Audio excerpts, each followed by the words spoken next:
All right, let's take a look now at your top talkers, folks. The Empire State Building turned into one of the largest canvases in the world over the weekend to bring attention to the plight of the endangered species. Of course, Cecil the Lion, the animal illegally killed in Zimbabwe by a trophy game hunter over a week ago, was among a group of endangered species put on display, thanks to the Empire State Building's famous light display capabilities.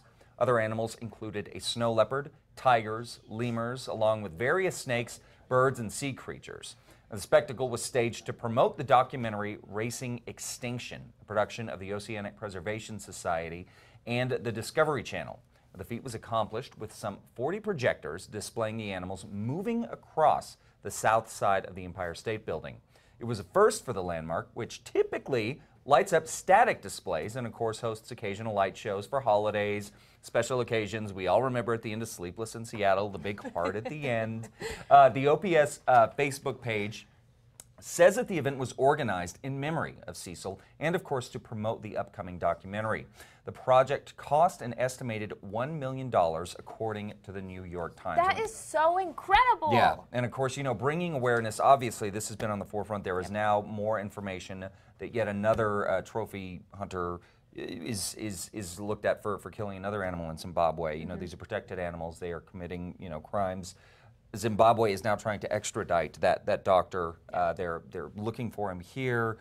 So I mean, this is a huge thing, and it just, you know, it coincides with this the release of this documentary. So it's a great way to bring awareness to it, but also, you know, to honor this animal and really just kind of bring attention to the plight of these endangered species. That's right. All right, switching gears a little bit. Ronda Rousey has proved once again why she is the UFC Women's Bantamweight title holder with her fight on Saturday against Bethe Correia. In fact, it took Rousey only 34 seconds to defend her title in the main event of the UFC 190 in Rio de Janeiro. Quote, "It kind of went as expected," said Rousey in a post-fight interview. The fight started off real scrappy and looked as if it was going to be a real matchup, but after Correia, I think that's how you actually say it, fell to the floor, Rousey jumped on the opportunity to meet her opponent with more offense. Correia tried to defend the punches as Rousey landed a right hand behind the ear. After that, Correia was out. The referee pulled Rousey away to signal the end of the fight. Now, with the win, Rousey improves her undefeated record to 12-0 and will likely be meeting Miesha Tate for a third time. So I was telling you earlier, so Rousey faced off against Miesha Tate 2 times before. The first time was an armbar. Miesha Tate's arm was actually broken. Wow. Second time, Miesha Tate actually made it past the first round and lost it with an armbar again. No kidding. So, yeah, I think, I'm trying to remember how much time. So over her last, like, 5 fights, they've only lasted a minute or something like that. Because there was, like, a 13-second one. We could have shown the entire fight right there. We easily could have showed the entire fight right there. Actually, we showed most of it. Most of like it, wow. 95% of the fight just now. That's incredible. It was crazy. And, of course, Bleacher Report, they just sent out this article saying, like, the one fighter who really has a chance against Ronda Rousey, our very own Holly Holm. That's so right. There's been, and people have read it, people have been tweeting me saying no way, but I think that with Holly's patience and how she's like calm under pressure and you know, she has her boxing background where you get in and then you get out. All these other girls get so emotional and just go right at Rousey, which makes it so easy. You saw that at that stare down the day before the fight. She was screaming at her. The girl was screaming at her. And you know what she was saying? She was saying, "Don't cry, don't cry." So then after Rousey knocked her out, she told her, "Don't cry." Wow, there you go. Yeah. All right, well, moving on, folks. Tom Cruise proved that he still has what it takes to dominate the box office. Over the weekend, Mission Impossible Rogue Nation delivered big, folks, bringing in $56 million in North America, doing better than originally expected. Although Cruise has had some trouble holding on to his star status in the States, outside of the Spy series, he still is a megastar overseas, which posted even bigger numbers for Rogue Nation. So big that they are still actually being tallied.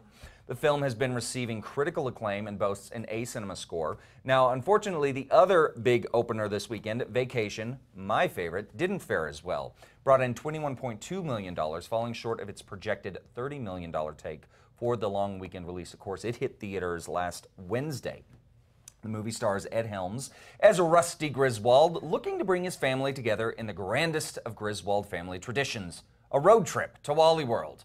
The movie was panned by critics and received a B cinema score from audiences. Running at the top 5, you saw there, Ant-Man brought in $12.6 million, Minions after that coming in at $12.2, and Pixels falling all the way to number 5 at $10.4 million in its sophomore weekend.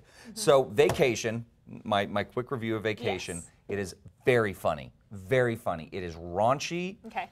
Incredibly raunchy, but very funny. Ed Helms is great in it. It's very fast-paced. It doesn't latch on to the way that Clark Griswold's, the kind of way that you empathize with Clark Griswold. Yeah. And I think it's because the pace of the film. Ed Helms, Christina Applegate do a marvelous job, but I think the pacing and the direction, they just don't flesh it out as much. Okay. So who are you saying should see this one? I'm saying that anyone that is a fan of the Vacation series see it, because there's a lot of shout outs to the original. The Wagon Queen family truckster makes it in. Chevy Chase, Beverly D'Angelo, they both come back as Clark Now, if and Ellen somebody Griswold. didn't see any of the Vacations before that, will they still You'll like enjoy it. Okay. Yeah, you'll definitely like it if you haven't seen the original Vacations, but it definitely helps if you have seen them. There's a lot of nudge. Now, I've told you winks before to that Topher's a huge fan of the Vacation movies. I and think so he'll like he's it. very excited. I for think this he'll one. like it. You got to go in But not a little bit older, because you said it is a little raunchy. So It's older kids. definitely. The jokes Okay. are very raunchy. Okay. To keep up with today's standards. So, but it is definitely a lot of fun, especially if you like Ed Helms. Okay.